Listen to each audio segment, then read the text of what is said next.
Great day, learners! It's a new day, it's a new video lesson, and a new learning opportunity. Again, it's me, Sir Dons, and welcome to Oral Communication course. Before we proceed, please free yourselves from any distraction and gear up yourselves with activity notebook and pen for note-taking. In this video lesson, we will define and identify the different barriers to communication and how they break down communication. First, let's define communication barrier. Communication barriers can include anything that comes in the way of receiving and understanding messages that one says to another to convey his ideas, thoughts, or any kind of information. These various barriers of communication block or interfere with the message that someone is trying to send.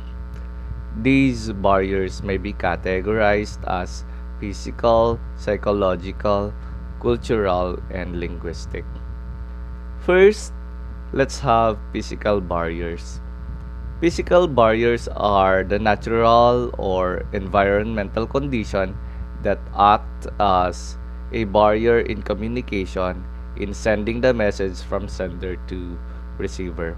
Examples are people talking too loud, noise from a construction site, loud sound of a karaoke, and blaring of jeepney horns. Next on our list is the psychological barrier.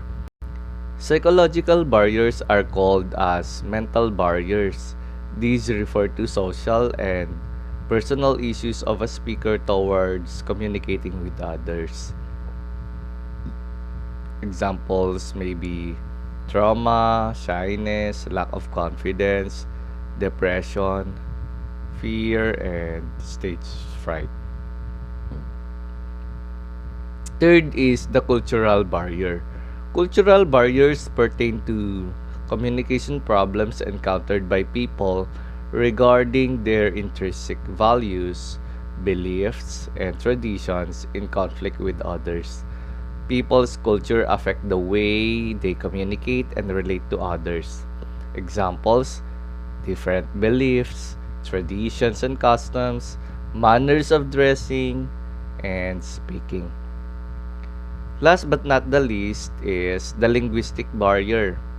Linguistic barriers pertain conflicts with regard to language and word meanings.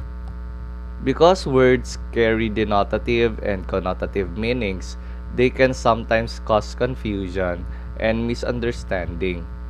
Meaning of words and symbols also vary depending on culture. Examples are difference in language, accent and dialect, use of jargon and slang, speech defects or language impairments. Werder Burr in 1991 gives a similar idea of barrier when he classifies noise into three kinds: external, internal, and semantic noise. External noises are the sight, sound, and other stimuli that draw people's attention away from intended meaning. Examples are noise from vehicles, singing at the neighborhood, yung mga nagkakaraoke, visual aids in front of the classroom, the dog barking, and the sound of an airplane.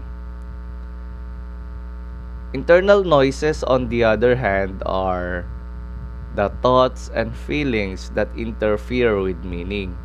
Examples: confrontation with a friend, fear of speaking in front of the class, and racial prejudice.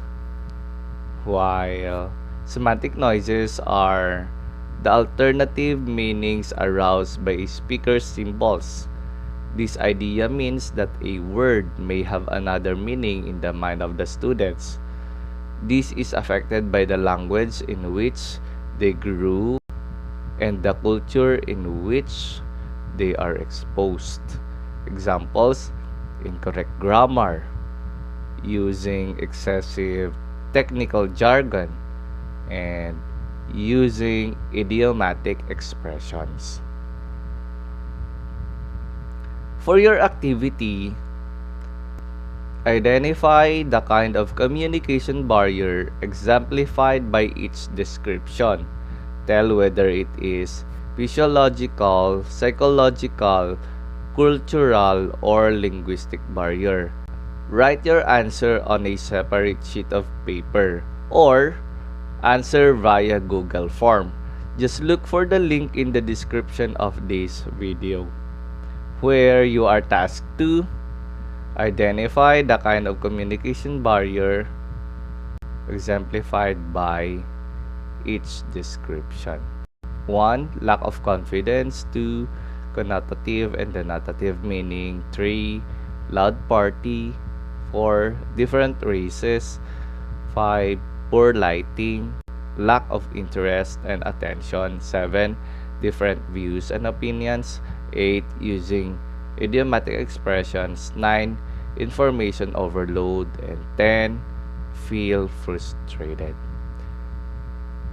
This ends the video lesson.